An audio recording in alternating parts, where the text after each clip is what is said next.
নমস্কার, নি প্রপার্টির পক্ষ থেকে আজ আপনাদের জন্য সোনারপুর স্টেশন থেকে ৫-৭ মিনিটের মধ্যে যারা হাঁটা পথে জায়গা চাইছিলেন তাদের জন্য জায়গা নিয়ে চলে এসেছি।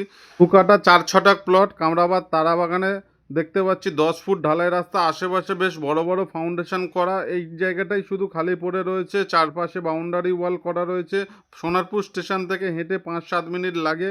তারা দীর্ঘদিন ধরে আমাদের কাছে রিকোয়ারমেন্ট করছিলেন সোনারপুর স্টেশনের কাছে হাঁটা পথের জায়গা, তাদের জন্য এই প্লটটা নিয়ে আজকে চলে এসেছি।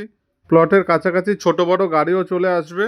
কোনো রকম ঝামেলা ঝঞ্ঝাট ছাড়া যারা জমি জায়গা কিনতে চাইছেন বা বাড়ি কিনতে চাইছেন তারা আমাদের চ্যানেলটাকে ফলো করে রাখুন। ফলো করা না থাকলে আপনাদের কাছে ভিডিও পৌঁছাতে লেট হয়, আর আপনারা ভিডিও দেখে যখন ফোন করেন অলরেডি জমিটা বা বাড়িটা সোল্ড আউট হয়ে যায়। ন্যায্য মূল্যে জমি বাড়ি কিনতে হলে আমার চ্যানেলটাকে ফলো করে রাখুন। সোনারপুর স্টেশনের কাছাকাছি ভালো পরিবেশে যারা জায়গা চাইছিলেন তাদের জন্য এই ভিডিওটা। লোকেশন ভিজিট করার জন্য এই নম্বরে কল করুন। আর টোটালি ২ কাঠা ৪ ছটাক জায়গাটার উপরে মালিক দাম রেখেছে ৩৫ লাখ টাকা।